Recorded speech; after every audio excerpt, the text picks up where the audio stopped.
if you're religious, you have, I think, a better feeling toward it. You're supposed to go to heaven, ideally not hell, but you're supposed to go to heaven if you're good. I think our country's missing a lot of religion. I think it really was a much better place with religion. It was almost a guide, to a certain extent it was a guide. You want to be good to people. Without religion, there are no guardrails. I'd love to see us get back to religion, more religion in this country. Hi, I'm Ana Marie Cox. This is 90 Days with Ana Marie Cox. It is 55 days until the election, less than 2 months. This podcast is a show where we talk to smart people about what's interesting and exciting to them or frustrating to them about what's going on in this historic, wild, unprecedented election. And today, the smart person I'm going to talk to is Charlotte Clymer. She's been a friend of mine for a long time. She is the author of the Substack Charlotte's Web Thoughts. I was today years old when I realized what the reference was. Which is about politics, culture, and religion. She's a fellow progressive Christian. And I guess the first thing I have to ask you, besides saying welcome and thank you for being here, of course, is, there's a debate tonight. What are you thinking about? Not even what are you looking for? I'm actually really curious about just what the feelings you have and thoughts you're having about it, just sort of in general. Like, I'm nervous, personally. Are you nervous?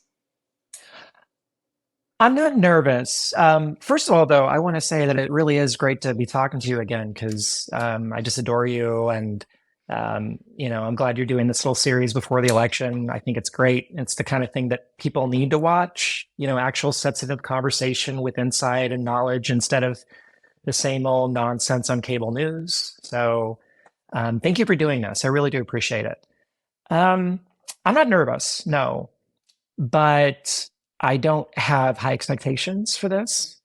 Honestly, I just think the vice president needs to get through it, cross it off without any major mishaps, which I don't anticipate happening. And then it's cruise control through election day.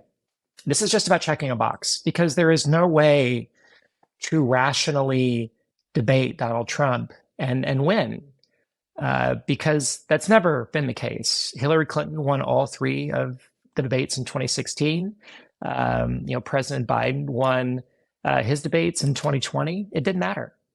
Statistically, debates don't matter. Like, very few people make up their minds on presidential candidates based on debate performance. What you've just cited is proof of that.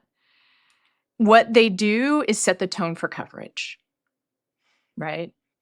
But what I think is important to remember now is that they historically set the tone for coverage. I think this is the first election that I can remember that is so truly independent of whatever the tone is in the mainstream. Like, that's been happening for a while. Like, I don't think it's the first time we've had that kind of influence, but I've never seen it matter less. Yeah, I'm watching tonight, and of course, I think the vice president's going to do great. I want to be very clear about that. She's going to do great. She's a longtime prosecutor. She is extraordinary when it comes to cross-examination and debate. I'm not worried about that. She's going to stick the landing. But also, it doesn't matter. She could wipe the floor with him, get a couple of viral moments, and it still is not going to matter. The reason I'm watching tonight is, yes, for the historic nature of her candidacy, but also because these debates are potent vehicles for disinformation. And millions of Americans will be watching. And Trump is going to say, any number of dozens of things that are completely inaccurate and harmful to a number of marginalized communities. So those of us in the communication space, the political space, the progressive space, we have to watch so that we can understand what folks who really don't have time to engage in politics fully are seeing if they tune into this debate and hear something that they, unknowingly are accepting at face value. Yeah. What you've reminded me with that insight is how opposed I am to platforming bullshit in general, right? Last week I talked to Ari Melber, and his point of view is you have debates with people on the right in order to puncture their arguments, right? In order to show that they're lying. And I mean, I suppose there's still a place for that. I want there to be a place for that. But my experience has been, and studies have shown, that merely having these arguments gives credence to the lie, right? Gives credence to the misinformation. And I've never thought about it this way before. But I now think maybe like it's a mistake to even platform Trump at this debate. We in the media kind of decided to stop like airing the rallies, beginning to end, in part because of that. And now part of me is like, man, maybe they just shouldn't do a debate at all. Like, it's funny. I think Mr. Melber is offering that perspective in good faith. I think he really does believe that. And I respect that he believes that. I don't see that on cable news, though.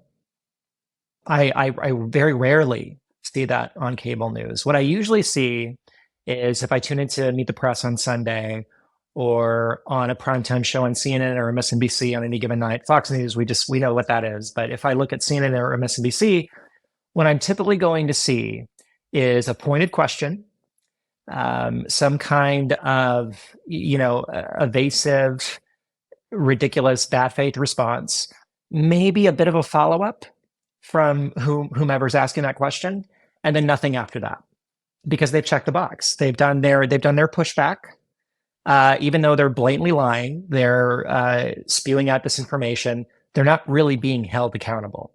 They're not. I think a debate is a little different, only a little different though, because the vice president will have the chance to call out that nonsense in her answers, which is great, but it should be on the moderators in theory to fact check in real time. But of course, and I hate to sound cynical here because I'm not a cynical person, but typically presidential debate moderators aren't going to do that because it's a media ecosystem that relies on access for professional advancement, for preservation of contacts, for relationships with those across party lines. So, you're not going to get a lot of these big name anchors or moderators or journalists to really hammer home how Donald Trump is spewing disinformation because it's not in their professional incentive to do so. And I think to some extent we're all part of that. Don't get me wrong. Yeah. I mean, I'm certainly a little bit complicit because we kind of have to be, but at the same time, I think we also should be honest about it. I mean, you have the Substack, like that is a thing that people on the left have been having to do because even if you were welcome, which some, there is that path in mainstream media, that's becoming a narrow and narrower path. Fewer and fewer people are being able to do it. I saw an amazing tweet. I wish I could remember who said it, which is that it is typical of today's media ecosystem that like all your favorite progressive and leftist journalists are like asking for $5 a month so they can do like serious reporting. And then the Russians are just backing up fucking truckloads of money to the right. Like, like that ecosystem is being supported, state funded, let's even say. Like, yes. Literally, quite literally state funded. There's state funding, not our state, but state funding for a right-wing media ecosystem that it just stews in its own juices. There was that indictment filed, right, about Laura, it's not Laura Loomer, Lauren Chen, and a bunch of other, like, I don't even want to call them on the right. Tim Pool, Benny Johnson, a couple others. Yeah. Literally involved in getting funding or being asked if they want funding. $400,000 a month. $400,000 a month. That is an ungodly amount of money for content. I think that maybe some of your listeners might hear that and think, "Oh, is that typical?" No, that is not even close to being typical. If someone came up to me, if a benefactor said, "I'm going to offer you $40,000," I would think, "Oh my God, my life has changed overnight." And I think I have a pretty damn good platform. 400,000 is the kind of money where you start to ask questions about the motivation behind it. Yeah, I mean, if you multiply that, by if you get a yearly salary, you're making like, Chris Pine money. Like, I don't know if you're making 3.6 Chris million. Pratt money, Yeah. like per movie, Or right? 4.8 Like, million, 4.8. you Yeah. know, I much as I would love to talk about this. And I want to add that, I have good friends that do Substacks and newsletters off Substack. And I do kind of want to really billboard the fact that you don't have to be on Substack. And Substack has issues. There is no ethical consumption under capitalism. And also what I've come to believe is there's no ethical employment under capitalism. It's true. It's true. So everyone's going to make compromises and everybody gets to decide what those compromises are, right? Or everyone makes decisions, like weigh things. I don't want to, you understand, I think. I hope you understand. Oh, I absolutely understand. Yeah. Yeah. And I Okay. don't take offense to that. I think people have legitimate issues with Substack. My thing is, Substack reached out to invest in me as a writer who happens to be a trans woman, when I think a lot of outlets were afraid to hire a trans woman as a columnist. I mean, I have a massive platform. I have a pretty big, catalog of writing. I think it would at least make sense to at least show interest. But Substack are the ones who reached out and have really invested in me from the start. And, when you are in certain communities and those pathways are closed off, you got to make choices. Oh, and I completely agree. And, friend of the pod, Parker Malloy, has an amazing Substack. And yeah. I feel, like I said, like there is no ethical employment under capitalism, right? No. And especially for voices on the left and especially for marginalized communities, like if you are not going to get the care and support you need and deserve from the public, like I believe journalism should be funded publicly, then you get it for people who are willing to invest in you, right? That's right. And for people who don't know, you can, I don't want to make people just look it up, but Substack has people on it. It is a platform that is ideologically neutral, let's say.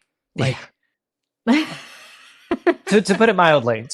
Yes. So there are people who use Substack and make money off Substack whose opinions are pretty reprehensible. But that is the nature of platforms. We'll put it that way, right? Every platform, Twitter, Facebook, TikTok, every single platform that we use, every cable news show that we watch, platforms, reprehensible people. And so at some point, you just got to decide what is the best path for getting out your message to change the world. That's right. So we can move off of that. And people should subscribe to your Substack. I think that is not a questionable. That is not something I have any question about. So I want to talk about progressive Christians in this election. You, as part of your Substack, you talk about religion. And in a recent post of yours, I want to read back what you said. I love it when people quote my N-word back to me, so I hope that you enjoy it as well. I wrote it sleep deprived this morning, so I'm glad it worked out. I think we're living through a time in which it's much easier for us to decide that the world sucks and society is exhausting, and why even bother? It may not manifest in tossing our garbage in the streets, but it does manifest when we let that distract us to anger rather than service to each other. I think there's often a great deal of courage in consistently centering an imperative to serve others we don't know, especially when it's thankless. And you probably realize this, but I brought it up in the context of you writing about religion and spirituality. To me, that's an incredibly spiritual statement. And to me, it aligns with my faith. Like, I don't think it has to align with faith in order to be meaningful, but it is the way that I think about my relationship to my higher power and my relationship to others. That's so well said. And, I got to be honest with you, friend. Coming from you, that means a hell of a lot, because you yourself are an exceptional writer, as everyone knows. And so getting a compliment from you on something I've written means a great deal to me. I think also, what's really important to point out is that the sentence after that is, and it's a quality I have yet to master. Because it's not. I have not fully mastered that characteristic. I am deeply imperfect. When I get stressed out, and this year has been incredibly stressful, all year, I have to, take a step back and kind of be like, Charlotte, chill out, relax. We're all having a hard time. It's not just you, you know. And having to constantly remind myself of that has been, I think, the greatest challenge of 2024 for me. I'm getting closer. I'm getting better at it. But I say that because, a lot of the folks who are fans of yours and watch this, may beat themselves up because they have moments where, they lose track of that goal in their own lives. And, I think it's important that they know that we're all doing that. We're all losing track from time to time. We're all imperfect, and maybe the vast majority of us have yet to master that characteristic. There's a wonderful book called The Spirituality of Imperfection. And I believe that imperfection is part of my spirituality as well. Like, we are born imperfect into this world. Like, there is only, one idea, being, power, force, however you want to articulate it, that is perfect, right? And part of our relationship to the universe, higher power, whatever, is comfort with our imperfection, because if we were perfect, then we wouldn't be having this experience on Earth, right? Like, it is part of the human journey to fall short of our ideal, because if we didn't fall short, then how would we keep moving forward, right? If we could just rest in perfection. And so part of my journey, and I'm going to bring this back to politics because I think it very much is about the relationship of the progressive, Christians and progressive people of faith in general, perhaps, but Christians especially. And I feel like I can speak to that. Like, I don't want to speak to other faiths. It's kind of going back to what I was talking about before about, like, the habit of worry and the comfort of worry. And to be okay with the fact that I fell into worry, to not beat myself up for falling into worry, to not beat yourself up for falling out of service to others, because then you can just remind yourself, like, oh, right, that is what I'm aiming for. And if I stayed in that, place of always having faith and always doing service, like, then where would I go from there? Right. And I guess that sort of gets me out to, again, sort of like the political valence of that is in part like always going back to service, coming back around to service. And I think that in its best form, like, that's what progressive politics is service. Right. Amen. No, that's so well said. And you really did say that perfectly. Yeah. I mean, I really, no, you did. You really did. I don't think I can add anything to that particular thought because it was so well shaped and well crafted. I think someone years ago at church told me, and this has stayed with me ever since. She said, in a way, there's kind of a hint of arrogance to beating yourself up over not being perfect as a Christian, because if the only fleshed being on this earth that ever walked the planet was Christ, who was perfect, and we are notably not perfect and fall very, very far short of that imperfection or of that standard of perfection, then isn't beating yourself up over not being perfect a little bit arrogant? And, that really has stayed with me. And that's what I try to remind myself of on those days when, maybe I am being a little arrogant over my journey and not giving myself and those around me enough grace. And how could we get grace if we were perfect? Like, grace only comes because we're imperfect. And I'm going to, like, there are people out there that are like itching now. Yeah.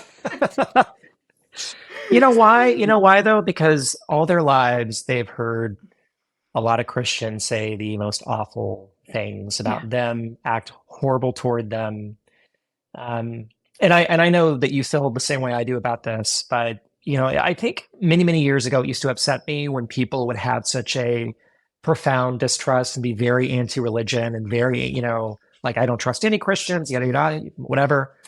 But goodness gracious, they do have a point, don't they? They have a pretty damn good point. I don't like to assume bad faith. But it is impossible not to see the harm done in the name of Christianity that's happening right now. I wanted to talk to you about this, and I'm not even sure where to go specifically because it's such a broad, like, You know, area, right? I had actually something that I've been thinking about a lot lately, if you wouldn't mind if we explore it Oh, as a topic, because I'm really glad you brought this up. I wrote a piece last week that I've been mulling over for many months because I wasn't exactly sure how to put it. But I really do think that often an overlooked and very important aspect of evangelical church culture in the United States is how many people are driven into the church by sheer loneliness. They don't have community, they don't have family, they don't know how to build that support system. And one thing that everyone who's listening to this who may not know a lot about evangelicals, one thing you should know is that whatever you may think of the evangelical church, they are absolutely exceptional at building community. So good at it. And it doesn't seem that way, but let me say something. If you're a lonely person, if you don't have that support system, you don't have family, maybe you don't have a lot of friends, the moment you walk into that church, you're embraced. You become, most folks are embraced, yes. Yeah, being queer, obviously, and not, obvious caveats being what they are. But, for the most part, folks walking into a church on any given day are going to be embraced in a non-judgmental way. And when you find that sense of unconditional love or what appears to be unconditional love, especially if you're a young person who doesn't have parents in your life or that support system, you're going to start thinking, okay, well, sure, I'll make concessions. I'll make concessions on what I believe regarding abortion or LGBTQ rights or maybe racial equality or what have you, because for the first time in my life, I have that sense of community. That doesn't justify hatred or bigotry, mind you. right. But I think it is something that we consistently overlook in the progressive movement. And I will say this, I don't think as a progressive movement, we do even close to the job that the evangelical church does in building community. I really don't. I think you're right on many points. You're right on all of those points. I think what you're making me think about is a conversation I had with John Moe recently for this show, where we talked about mental health in this election. And he was talking about the American Psychiatric Association, American Psychologist, APA, whatever, one of those recommendations for dealing with what I believe is actually called now like election trauma. And one of their recommendations was kind of like, regardless of party, what helps is to feel a sense of agency, to volunteer, to, feel like you have a part in the election. And poor John said that, and I got all activated about it because I don't believe there's a neutral, a value neutral way to be involved, right? I do think people join political movements out of a desire for connection, and that doesn't necessarily have a political valence, right? That is just a human desire, and that's kind of what you're talking about. And what party, what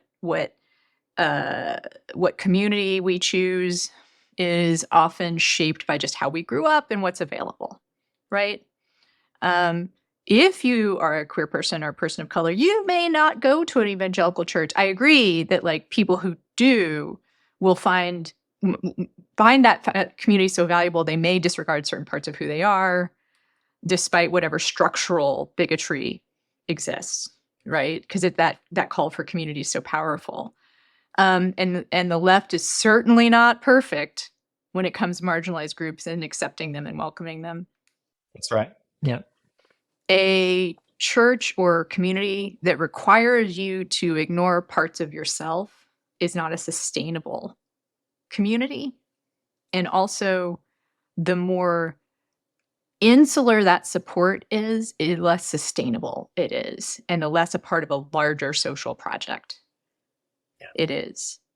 And it perpetuates oppressive systems rather than opens us up to other possibilities, right? I agree with that. And so there's a real tragedy, and I think that's what you're kind of pointing to the thirst for connection that puts people on a path towards oppression, right? Like, it's completely understandable. And I also see your point about the left. I mean, the left makes certain demands of people too, right? Like for instance, Palestinian Americans did not feel especially welcomed by the Democratic. No, not at all. Or for that matter, trans folks. I thought the DNC was the best political convention of my lifetime. It was hands down a monumental success. I thought Vice President Harris's speech was, and I've watched every nomination acceptance speech ever that's been televised, at least. And hers was the best. I mean, it just was. It just was so damn good. That being said, the DNC did not platform or put a trans person on the main stage the entire week, including Sarah McBride, who is about to become the first openly trans member of Congress. And I think that was that was pretty glaring. The number of mentions of trans rights that week at the DNC were, I think, 2. One was by my friend Kelly Robinson, the president of HRC, and another was by someone whose name I forget. But, these were very small references. And I don't know what went on behind the scenes. I have no idea. But it was very noticeable to the trans community, incredibly noticeable. Now, am I going to let that get in the way of my enthusiasm and energy for the vice president and Governor Walz? Of course not. I think that they are extraordinary leaders, that they are hands down going to be fantastic for this country. But did I feel a little bit, how should I put this, maybe othered at the DNC? Mm-hmm. Yeah, just a little bit. And I think most trans folks at the DNC kind of felt that way. And of course, Palestinian Americans who are the DNC most likely felt that way because, until the vice president's speech, there was scant reference to the suffering in Gaza, which, by the way, I have very complicated feelings on all of that. So if you're on one side or the other, you're about to get angry at me because you don't think I'm aligning with you. Trust me, I have a far more nuanced take than you might imagine. But the conversation, the table itself did not have everyone there. It didn't. I want to get more into, your direct experience around that feeling being othered and the way that trans rights were talked about or not talked about. And my observation was that we had a lot of references to supporting children, right? Like to making sure people feel loved. There's sort of this like kind of, cloudy language, maybe is the way to put it. To as an opposition to the very explicit language in the GOP where they talk about quote unquote transing your kids, right? And I want to ask you about what you think of that kind of, if that language maybe doesn't do a disservice, but maybe the advantage that would be gained or the strike forward, the piece of openness that might be gained by being more explicit about that. Yeah, no, that's a really good point. I think cloudy language has its place in public rhetoric and certainly in political communications. I think it can be a really savvy way of bringing people into the fold and building bridges. No doubt about that. But, when we look at the DNC, which again, I want to be very clear about this for anyone who's about to get their hackles up because they had a great time watching it. I'm glad you did, and you should have had a great time. That was the whole point, and I'm glad you're motivated. Don't take this personally if you're listening to this, and I'm being a little critical here. But on so many other issues, abortion, of course, which I think is one of the most important issues facing us right now, abortion access, on Ukraine, on housing, on just the struggle of working class families. All of these, the labor movement, all of these were put into very explicit terms. There was no cloudy language around any of that. There wasn't.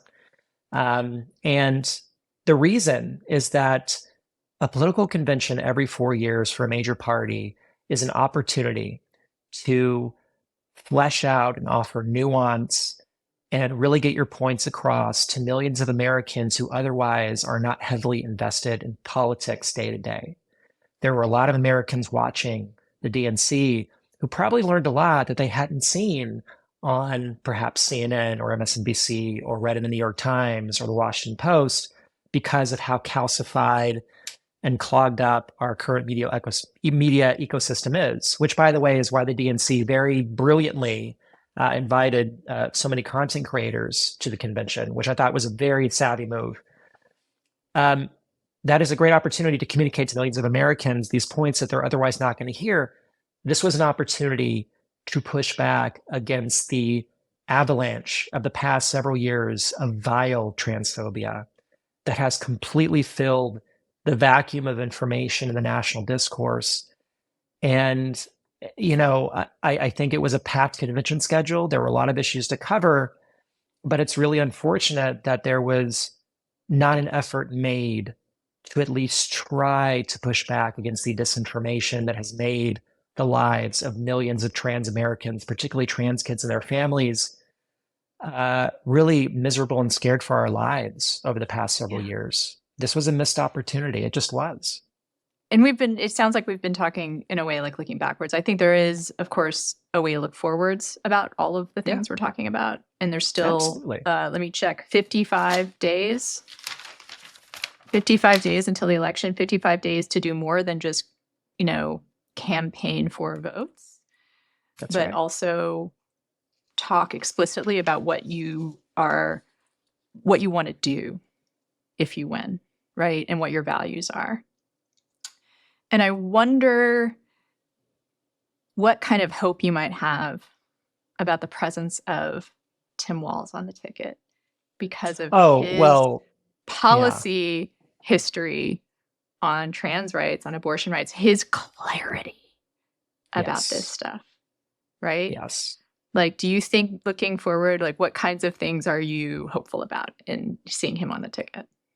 Well, and to be abundantly clear, I think both Vice President Harris and Governor Walz, and I know you believe that too. But I think Governor Walz, because of his introduction to the national scene and all these anecdotes that are coming out, he's top of mind. I just do want to point out very quickly that I think Vice President Harris has also been exceptional in trans rights. She's really fought for us.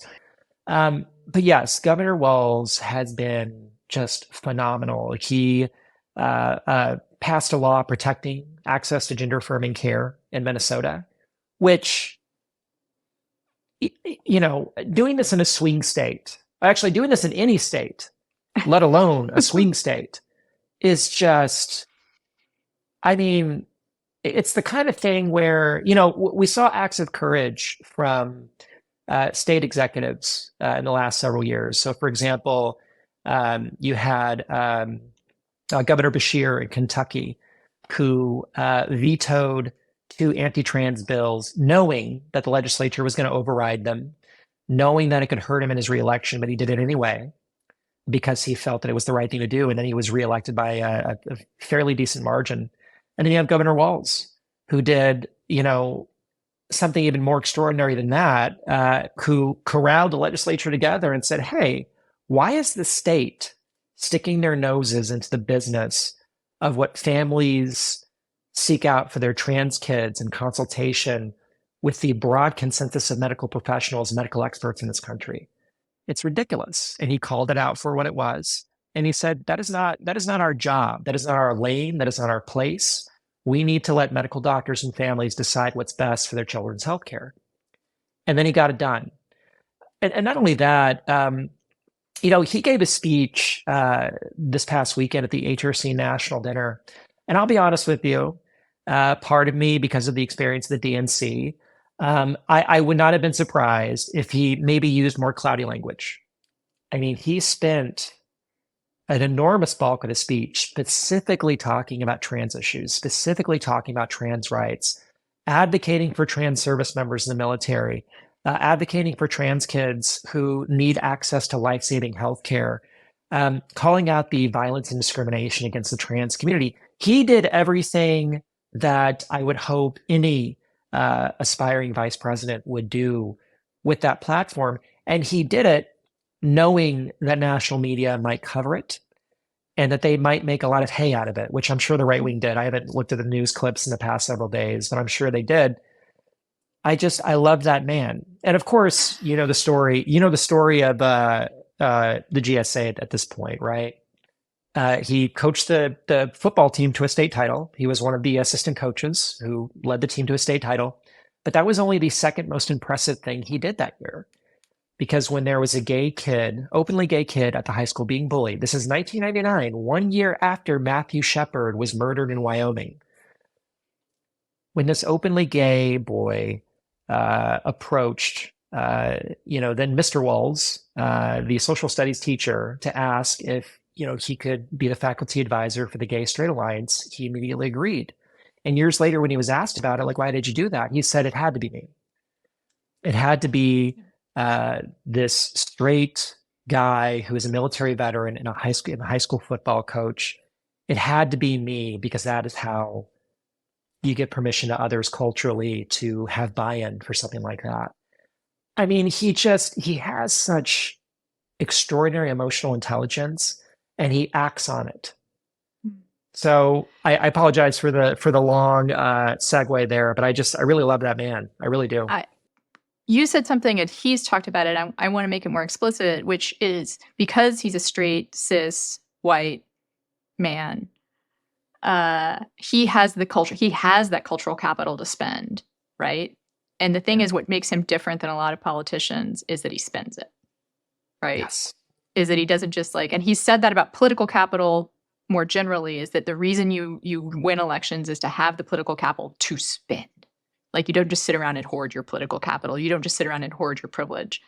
And I want to make explicit that he gets to say some of this stuff that Vice President Harris kind of can't say, right? Absolutely. Yeah. Right. Not right now, not in this political moment. And that is, there are political calculations, like the use of cloudy language, right? Like, yeah. You pick and choose your moments. But he has that capital to spend. And I just had this thought about the traditional role of the vice presidential candidate is to be the attack dog. He's turning that into something different, right? Yes. Yeah. He's making it, I don't know, it's attack on behalf of people, maybe. It's the protection dog. I don't know. It's like this might be a clumsy metaphor, I suppose, to try to dwell on, but I think maybe he just feels like part of the family, doesn't he? In so many ways, he really does. And I don't want to overstate that. And I'm sure that some folks listening to this will think it's an overstatement, but you look at what he's done and how he presents himself and comports himself, and you get this overwhelming authenticity from him. It's just something, he just leads with who he is. He doesn't worry about how it looks. He doesn't worry about looking like a dorky Midwestern dad. It's just who he is.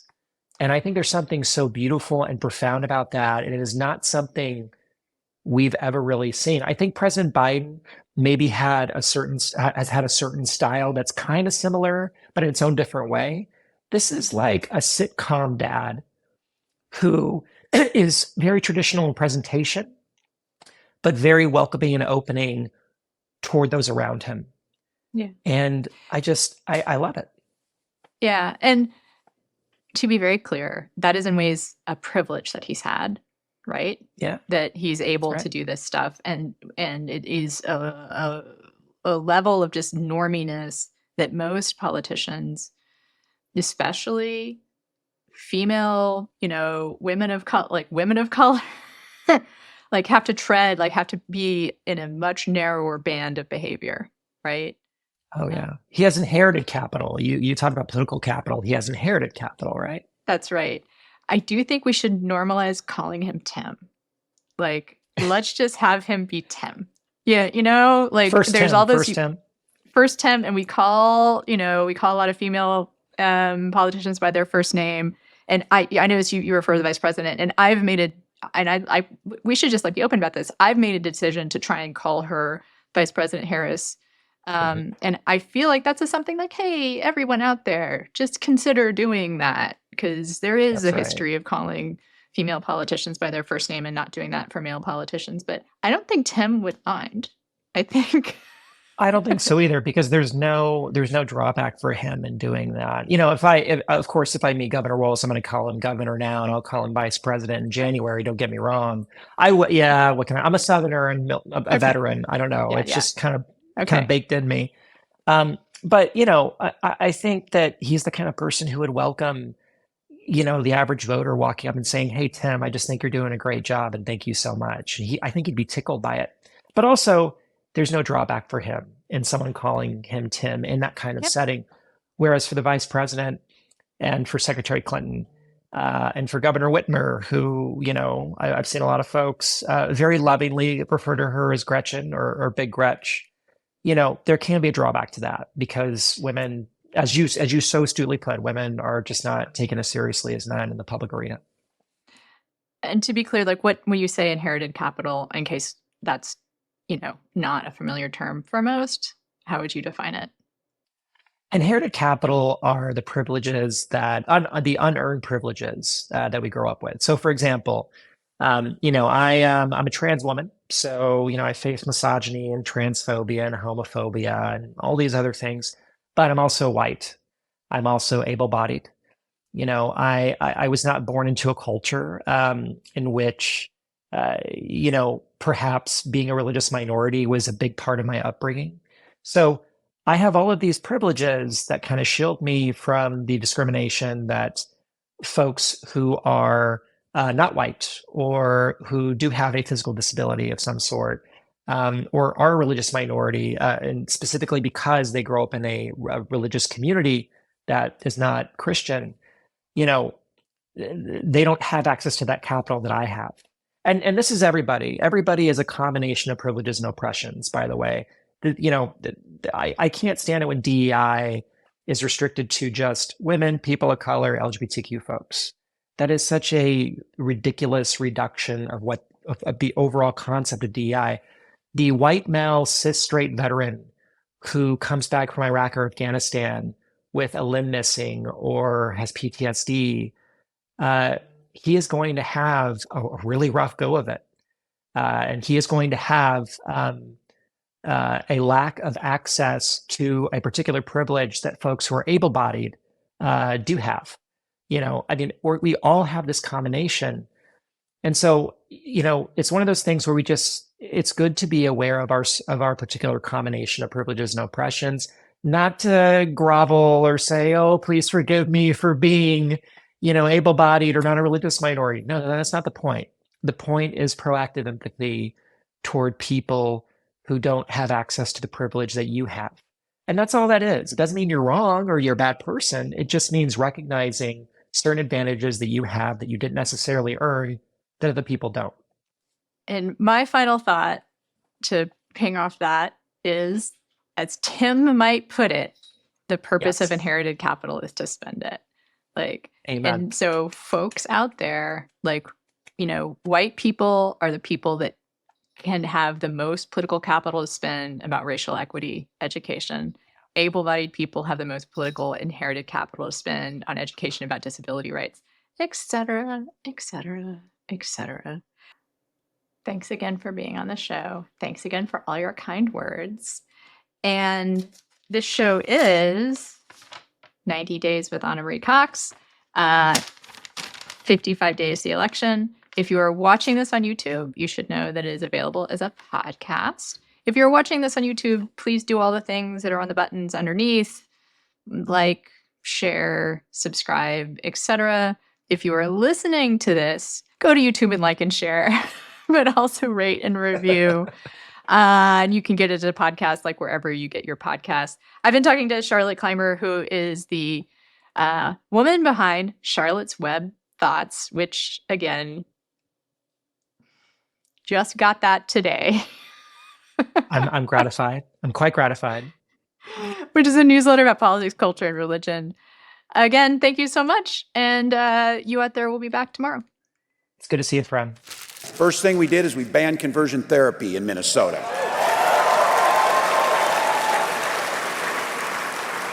We protected transgender community and said, in Minnesota, you are seen, heard, loved, and respected, and safe in Minnesota.